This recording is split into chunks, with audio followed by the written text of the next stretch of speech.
Hello and welcome to another podcast of The Right Has Left. I'm your host, Roy Garden, and happy Easter to you as this is being recorded.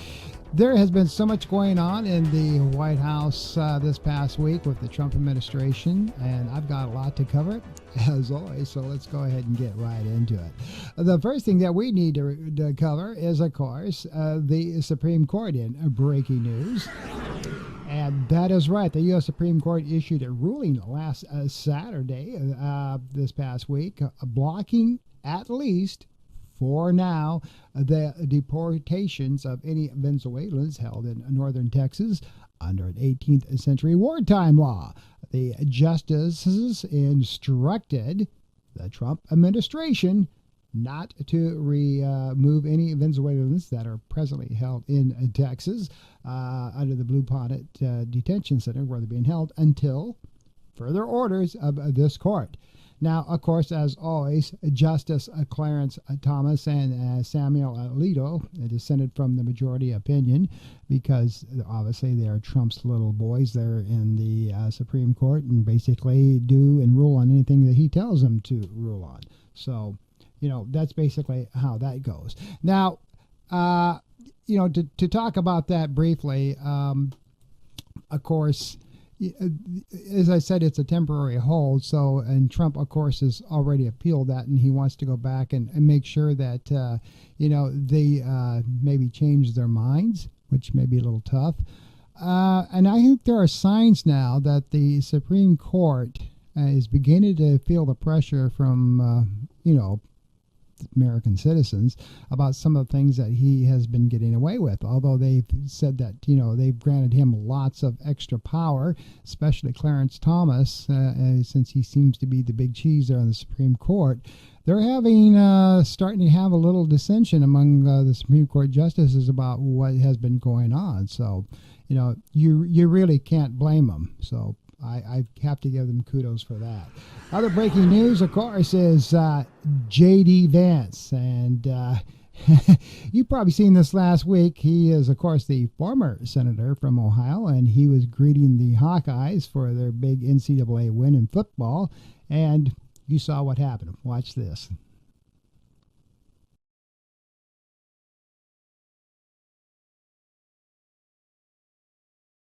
So, of course, that was embarrassing, to say the least, that he would destroy the trophy like that. And, of course, that's just J.D. Vance. That's kind of how the whole White House and Trump administration is a little out of kilts there on communication. And why do I say that? Because of the recent appointment of this guy. Yeah, guess who's heading now the Medicare and Medicaid division of the Health and Human Services? None other than Dr. Oz. But of course, who else? Let's have another television personality in there that, knows how to run things. And yes, even though, of course, he is, for lack of better words, somewhat qualified, it's just the idea that you get all these television personalities and very wealthy people in the Trump administration. As if we don't have enough billionaires, we've got to keep going with people like this. And so, what else are you going to do? It's kind of sad. So let's move on to the other news. Those are your two basically breaking news this past weekend here on the Right Has Left podcast. So let's move on. Now, on March 15th, as we're all aware of, the U.S. government deported Abrego Garcia to CCOT, a Salvadorian mega prison where Trump has sent hundreds of Salvadorian and Venezuelan men who were previously in the United States, many of them U.S. citizens, but Abrego Garcia had a protection, as we're all aware of, that was supposed to prevent him from being deported. And members of the Trump administration even admitted that they have made a mistake, even though Pam Bondi is trying to say otherwise. Now, the Justice Department called on Abrego Garcia's deportation an oversight and an administration error, which they, again, have said so. Now, in a court filing. Now, during the Oval Office meeting, Buchel and several other Trump administration officials made misleading statements about Abrego Garcia's case and the role of the United States and El Salvador's government play in his potential return. Now, folks, here are the facts. Attorney General Pam Bondi, in 2019, two courts, an immigration court and an appellate immigration court, ruled that Garcia was a member of MS-13. That's what she said. U.S. Immigration and Customs Enforcement arrested Albrego Garcia in 2019. So I'm being transparent here, as he was looking for day labor outside of a Home Depot in Maryland. Now, that's a fact. Now, a police informant told police that Garcia was an MS-13 member. That, too, is a fact. Now, immigration judges denied Garcia bond both initially, here's a key word, initially, and on appeal, citing the information accusation. In the initial denial, the judge said the determination of Garcia's gang membership appears to be trustworthy and supported by evidence from the gang field interview sheet, which, in part, referenced the informant. Now, Garcia's attorneys have repeatedly said in court filings that the informant's accusation was, in fact, fabricated. The immigration judge's decision to deny bond is not equivalent to ruling that Garcia was a gang member. Now, David Baer, Associate Director of Immigration Studies at the Libertarian Cato Institute, said in immigration bond hearings, detainees have the burden of proof to show they are neither a flight risk nor a danger to the community. Now, Garcia failed to meet his burden to show that he was not a danger, Baer said. Now, that's not the same as the government proving affirmatively that he was an MS-13 member. The immigration judge is only taking at face value any evidence that the government provides, Baer stated. He is not assessing its underlying validity at the stage that Garcia later received immigration protection called withholding of removal. Now, granting that protection required that the Department of Homeland Security to decide Garcia was not a danger to the security of the United States, so stated Baer. Now, quoting U.S. immigration law, the Trump administration did not appeal these determinations or the granting of withholding of removal, as I previously stated. So at the same time, Baer went on to say it is not for him to consider him a threat, and no new evidence has been presented since then. So there you go. The attorney for Garcia stated his client has never been convicted, which is true. He has never been convicted of any crime, gang related or otherwise. And we also found no court evidence he had been convicted. That is true too. Neither of the immigration court proceedings constitute a conviction. Also true, because they were not trials. Folks, this goes back to due process that every citizen is supposed to be getting, which is not happening here. So, U.S. has sent hundreds of Venezuelans to El Salvador's Secot prison in a controversial deal blasted by lawyer rights groups. Hundreds of Venezuelans deported to Central American nation, and the U.S. pays thousands of dollars, $75,000 per year per prisoner, to El Salvador for upkeep for these prisoners that have been sent there. And this is just sadder than hell. So 250 Venezuelans have been deported in March alone to be locked up as President Donald Trump ramps up his mass deportations as part of a deal that is reached between Salvadoran President Bukele and Trump. The United States, as I said, overall, now this is overall, is paying El Salvador $6 million to hold these Venezuelan deportees. As I said, it's about $75,000 per prisoner. And of course, they claim they're all gang members and crooks and everything else. So this is sad. Now, here are the good news. This gentleman here, Van Ka, is, or I apologize, Van Hollen, Senator Van Hollen from Maryland, made a visit down there to to El Salvador to visit Garcia, who is presently out of CCOT and is in a different type of prison that's a little bit more comfortable. Now, whether he is going to be staying there, or whether or not that he is going to be returned to CCOT after the Maryland senator is done with his visitations, is to be decided. So I don't know if that's going to happen or not.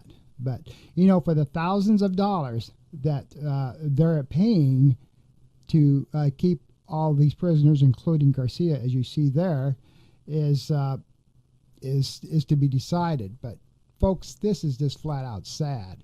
And take a listen to this recent presser that Van Hollen had with the media. This case is not just about one man. It's about protecting the constitutional rights of everybody who resides in the United States of America. If you deny the constitutional rights of one man, you threaten the constitutional rights and due process for everyone else. So as you can see, the whole process of all of this comes down to this, ladies and gentlemen, and that is due process.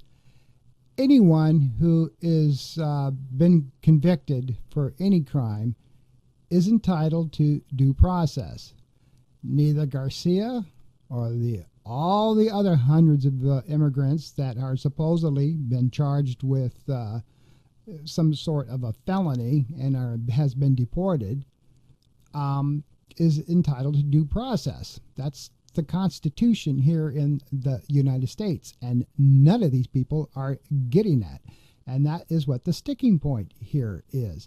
And even if Trump is trying to use the Wartime Act, which has never been enacted since World War II, to say we've got a problem here with all these immigrants, every single one of them are criminals, which obviously they're not. But see, this is the trouble, is ICE is just rounding up anybody and everything. So, and I'll be talking more about, this problem with this people with the immigration thing going on here a little bit later.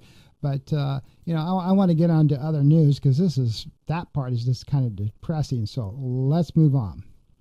Now, the Trump administration is also, get this, wants to eliminate funding for Head Start. And to me, folks, to do that is, I don't know, it's just absolutely sad that he wants to do that. Now, as you all know, Head Start, as their slogan says, is where bright futures begin. It is designed to help a lot of people who are in underprivileged situations, who are in very urban areas with families who cannot afford to get their kids the proper education, especially in preschool or kindergarten. Head Start has helped get a lot of people to become brilliant minds. And Donald Trump wants to eliminate funding. And this is going to affect more than 500,000 of the nation's neediest children and child care for their families. Now, the proposal is tucked away in a 64-page internal draft document obtained recently by media, and that seeks very deep cuts at the Department of Health and Human Services, which oversees Head Start. Basically, Trump and his cronies are saying, we don't need that. The hell with these people, let them go to the private sector to get education. Well, here's the thing, and I know this from personal experience. Daycare for preschool kids costs a lot of money, and we're talking nearly over $1,000 a month in today's society. Head Start, which is federally funded, helps cover some of those costs. Now, you tell me how many families, working moms, who may not have a husband, but working single mothers who have, say, 2 or 3 kids, and they're trying to get their kids in something like a preschool so they can work, can afford, childcare. They can't, but see, these billionaires in the White House that there is presently there, they don't understand that because they got so much money, they could probably send 100,000 kids to a daycare and pay for it all. They don't understand the common working people. And Head Start is very, very important. Now, this, of course, is still in a very preliminary phase of the White House and the budget. And it's got to be sent to Congress, which is, of course, Republican-controlled. And it's not clear whether it'll be accepted by lawmakers or not. And here's the key point. I'm sure if enough people and their constituents scream, they will probably maybe not cut Head Start. Because right now, all these congressmen that are going back to town halls are getting a lot, and I mean a lot, of screaming from their people.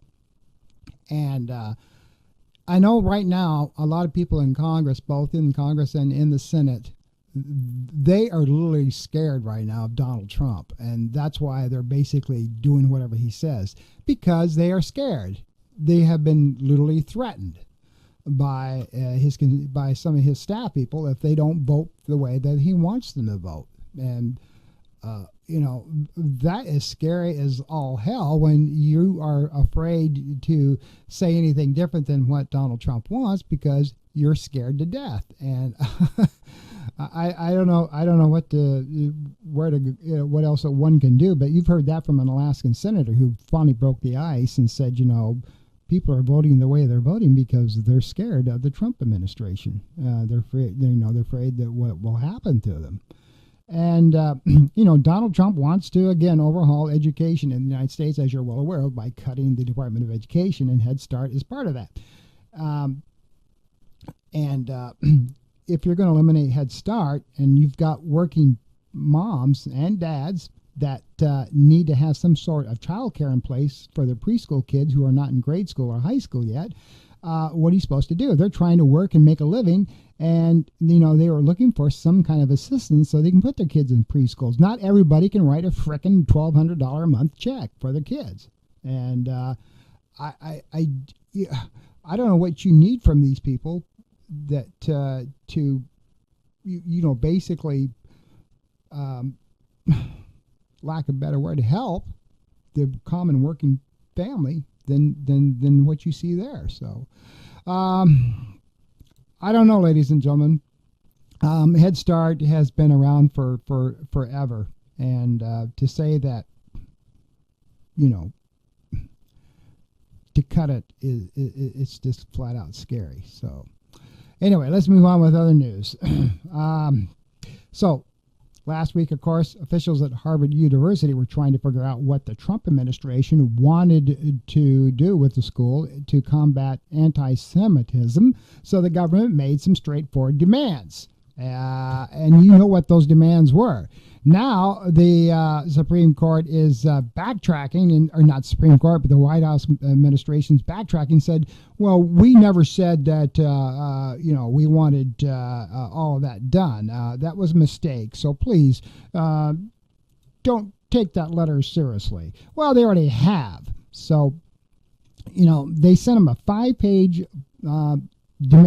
pages of demands that would reshape the school's operations, admissions, hiring, and faculty and student life.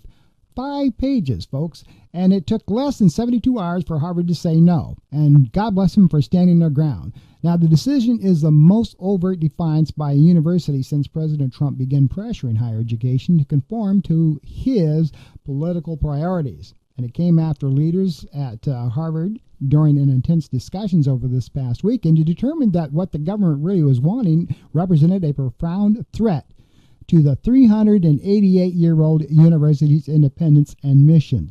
Harvard has extraordinary financial and political firepower for a clash with Washington. And that's why Trump wanted to cut all their funding. He says, you're already rich anyway. And on top of that, Trump went to his buddy at the IRS and told him, okay, take away their nonprofit status. So that'll show them. And, Harvard has been watching what's been happening to Columbia University, which they don't have that, the same amount of money and firepower as Harvard. And of course, Columbia has been caving in. And as they make more demands, even after the school capitulated, Harvard would fight. And they did. However, the New York Times, as you're well aware, recently reported that shortly after Garber's letter went public, Josh Grubam, a top lawyer at the General Services Administration, made a frantic call back to Harvard and said, you know what, guys, that letter shouldn't have never been sent out. We apologize, and we hope that, you don't take that seriously. Well, the damage has already been done. 3 other Trump administrators, however, said, no, that letter was supposed to be sent out. By God, we're going to show them. So, again, you've got this mass communication error in Trump's administration where the left hand does not know what the right hand is doing. That's my podcast, The Right Has Left. It's kind of funny that, that's going on, but it's not funny what's happening in Harvard. Because, as you know, Trump is trying to cut $2.2 billion in funding to Harvard right now. And take away, of course, as I just mentioned, their non-profit status. Now, speaking of schools and universities, a Palestinian student, we're going back to Columbia now, went into a Vermont immigration office in recent news to get his immigration status and become a U.S. citizen. Guess what? ICE was waiting there, and they're wanting to deport him. This person's name is Moshin Madwadi, who has been in the United States for a decade, was taken away in handcuffs by immigration officials. The reason they did this is because he's a prominent organizer of a pro-Palestinian protest on campus a year ago. First Amendment rights, right to protest as long as it's peacefully. And, of course, now Trump doesn't want anybody protesting on campuses. So a lawyer told the media that his detention appears to be part of a wide effort by the Trump administration to crack down on pro-Palestinian protesters. Isn't it sad that unless you're for Israel, the hell with you? You're either for Israel or you're going to go to jail. You can't be pro-Palestinian. And again, I've said this 1,000 times. To be pro-Palestinian means you're pro-Palestinian to the people who are being, killed out by genocide there. And yes, I know folks in Israel are dying too. And the thing of it is those who are protesting this is because so many more Palestinians are being killed. And we're talking babies, women, children, hospitals destroyed. And really, that's what the protest is about. It's not protesting being in favor of Hamas. It is protesting about the killing and the mass slaughtering of innocent people in Palestine. See the difference? Critical thinking skills. But basically what they're saying is you can't even be coming out and protesting about that, And that's just, the killing is something that just has to happen. It's casualty. We're sorry about that, but don't protest about that. We're just doing our job. Collateral damage is what they like to say. So it goes. So this is why, folks, it is so sad. Is the fact of the matter is we're seeing people who protest and are pro-Palestinians. Remember, we got a Palestinian that is actually a member of Congress. But, they're trying to silence her as well. Your First Amendment rights is very important. Whether you're a Trump supporter, whether you voted for Kamala Harris, whether you're an independent, peaceful protesting is guaranteed to us by the Constitution. Whether you're on a college campus or on the sidewalk, and I'm going to close my show actually with something that happened right here in Sebastian, Florida, as when I get ready to wrap up here. But this is what's going on. And if you're going to protest and you have the right to do so, and then the Trump administration is trying to tell places like Columbia University that you can't protest, then you've got serious problems. And of course, this guy here is arrested, and they want to ship him out. So there you go. And this is going on with Senator I shouldn't say Senator, the State Department leader now, Marco Rubio. He's canceling all these visas from college students who are very close to graduation because he doesn't feel that they should be there either. So I I'm just at lost at what's going on here. I really, really am. So as things move on, it's just sad. It really is. Okay, in other news, yes, Marjorie Taylor Greene is back in the news. She had a very highly scripted event recently, marked by a dramatic departure from the town hall held by the Senate's most senior Republican. Instead of taking questions face to face, the far-right Trump ally, which she is, mocked the critical questions she received at a recent town hall. And she said, your questions are supposed to be submitted in writing and, of course, pre-screened. But she was asked by a questionnaire why she was supporting tech billionaire Elon Musk and the Department of Government's Efficiency, DOGE, slashing Medicaid, Social Security. And Green got all upset and said, unfortunately, you're being brainwashed by the media. And you're watching. We're not cutting Social Security and Medicaid. And she blew up. She actually got upset about all that. And the person was just dumbfounded, you know. So here we go with Marjorie Taylor Greene getting all upset because somebody asked a legitimate question and she wanted it all in the can and pre-scripted. And so she just literally blew it up. So what are you going to do about that, huh? Absolutely nothing. Let's move on to something else that's going on. Yes, America's two biggest public broadcasters, PBS and NPR, are now facing total federal budget cuts as well.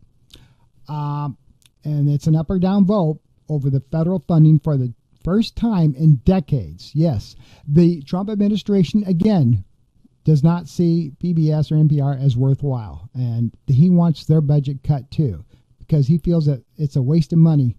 Because all these two stations do is spread radical woke propaganda disguised as news, in a statement that Trump said this past week. Station leaders assert that if you tune in, you'll see that the White House portrayal is just plain wrong. There's nothing more American than the public broadcasting system and National Public Radio. Their work is only possible because of the bipartisan support that we have always received from Congress, said PBS CEO Paula Kruger in a statement recently. Without the federal funding, some local stations could be forced off the air, especially in rural areas that are Republican strongholds. Keep that in mind, Republican strongholds. And how can I prove that? Public broadcasting system in the state of Wyoming, the most rural state of all of the states. Wyoming. You know, they only have 5 television stations in the entire state, and PBS is one of them out of Riverton with Central Wyoming College. Again, if all the federal and Wyoming is as red as you're going to get, and you cut federal funding there, and Wyoming's PBS, how are they going to stay on the air? This is just a perfect example. And Idaho's another state that's kind of rural, but it's just I don't know, folks. It's absolutely crazy. It's absolutely crazy. Another one's something that's going on, and that is this gentleman right here. Trump now wants FCC's Brandon Carr to go after CBS and MSNBC simply because they do not, in his mind, is simply because they do not show him in a positive light or do not carry every public event or presser that he puts together. And I'm not going to lie about it. That's basically true. MSNBC and CNN, I watch both of them, at times don't cover everything that Donald Trump has. Because why? It's because Donald Trump, when he gets in the limelight and he gets on the air, he goes on and on and on and on. And at the people just like, we need to cut away. Even Fox News has been found to do this, but he didn't say anything about Fox News. I've seen Fox News bail out of some of his stuff because he sometimes gets off track and goes on, and he's boring people to death. And but with MSNBC and CBS, now he's mad at CBS over a 60 Minutes piece that they did, so he didn't like that. And he's mad at MSNBC because they, in fact, have not carried everything that he does when he's on the air or wants time on the air. And, of course, he's telling the FCC chairman you need to fine them or, get rid of them because they're not doing anything in the public interest. Sometimes you might have to think they're doing something in public interest. They're not carrying you going on the air for 4 or 5 hours at a time. But regardless, that's what's going to happen there. So it's pretty sad that it has come to that, but ladies and gentlemen, that's exactly what's going on. I don't want to carry all that. So now that we've said that, what else is going on in the news? Well, Feds and the interest rates. Again, Donald Trump wants to get rid of Jerome Powell, who is in charge, as you are all aware of the interest rates. Basically, he's a financial genius, and as you know, the Feds is supposed to be operating independently of anything else in the government. And because since Jerome Powell has not brought down interest rates the way Donald Trump wants him to bring it down, he wants him fired. And he has been even quoted to say, this guy cannot go fast enough. And who does he want to put in his place? Yes, this gentleman, Kevin Warsh. Now, Warsh is 55 years of age. He was a vice president and executive director of Morgan Stanley in a company's mergers and acquisitions division before serving as a special assistant to then President George Bush for economic policy and as executive secretary at the National Economic Council. Like Powell, he is a graduate degree from Harvard Law School. Harvard Law School, Mr. President. That same university that you want to pull billions from. Yeah, well, your buddy that you want to put in to run the Feds, he's from there. He graduated in 1995. So we'll see what happens there if, Jerome's going to stay on or not. Legally, Trump cannot fire the individual that sits in running the Federal Reserve. It's illegal, but so far as Trump's done a lot of things that's been illegal, and nobody has said one word. Something else that's in the news, and I'm talking about this because it's not talked about a lot. We're going to be talking about House Bill 1526. Now, the House on this past Wednesday passed a bill restricting district court judges from issuing nationwide injunctions in a move that would vastly diminish the ability of courts to block President Trump's policies. Now, just think about this for a moment.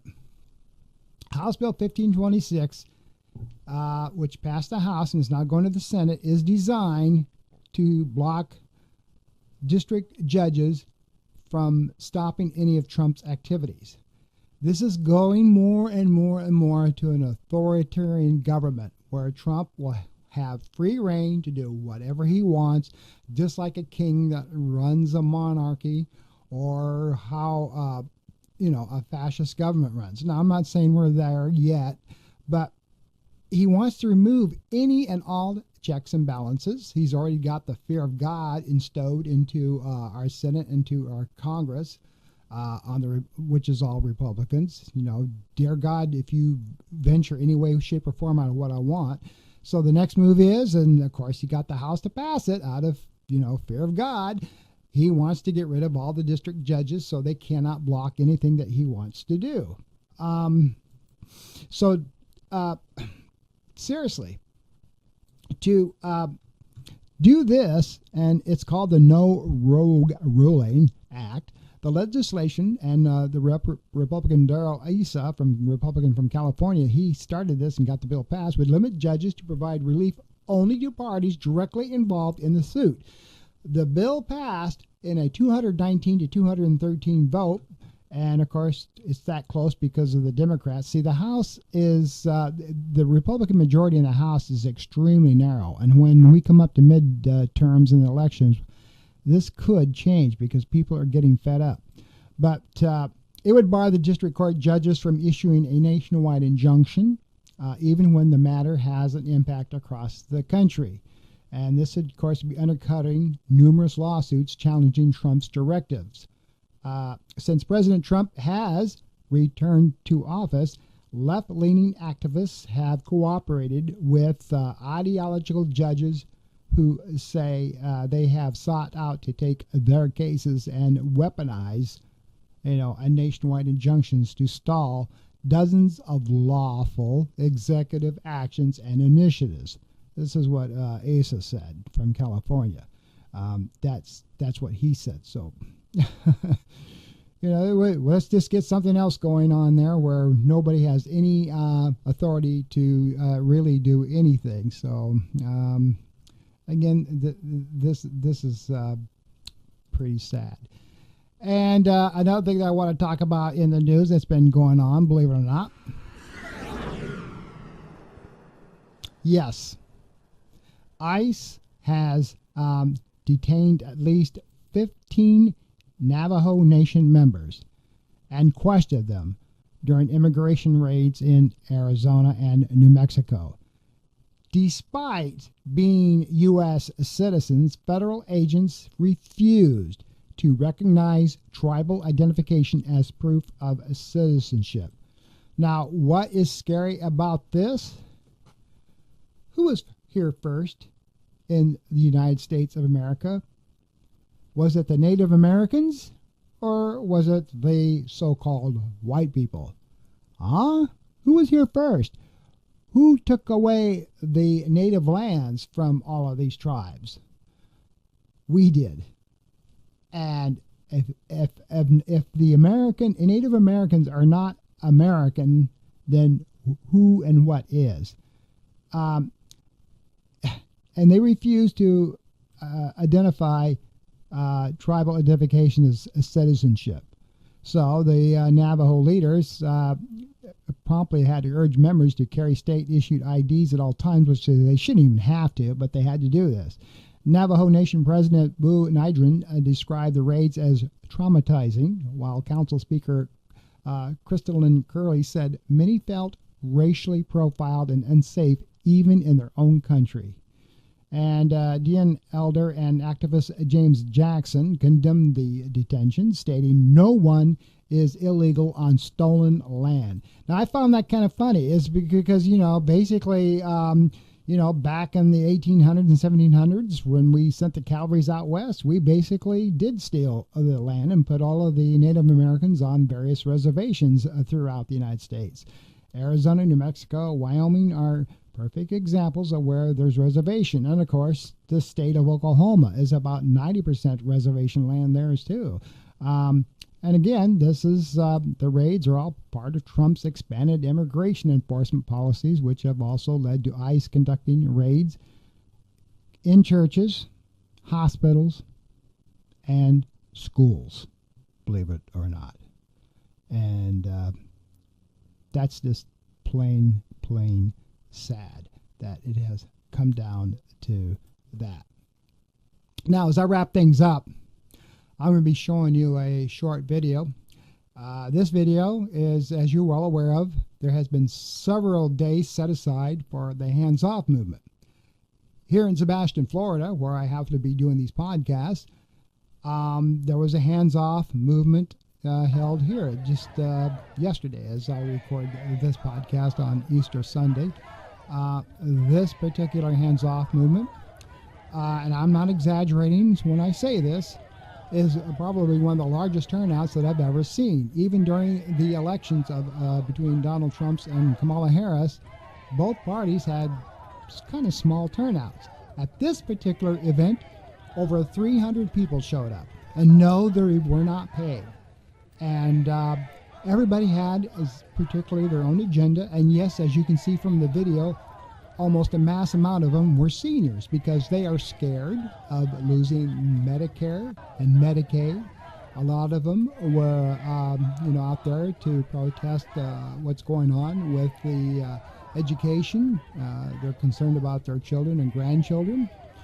And as this one lady here is, they're also concerned about the Palestinian people. Listen.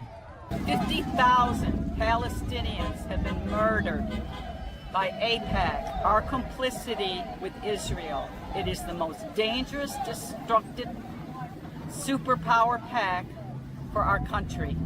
And yes, Trump and Bibi, nickname for Netanyahu, plans a beach resort after they do their ethnic cleansing. We are participating in 4 genocides. So now it's coming home to roost. Stand up now before it's too late, because that's the plan for us too. If you're insulated because you're a white Christian nationalist, your day will come, and you're going to lose loved ones that are not in that particular population. Stand up now. Love you all. Jesus wept. And so there you have it for this week's edition of The Right Has Left. I'm Ray Garton, your host. I hope you enjoyed this podcast. And as we celebrate the resurrection of our Lord Jesus Christ after 3 days in the tomb for Easter, we don't forget about what Easter is. And as that lady said in the video, Jesus wept. And he did before he was crucified. And I'm sure he is weeping now. And no matter what faith you are, please pray for this country. Please do. Until next time, I'm Roy Garton, your host. Try to have a great week.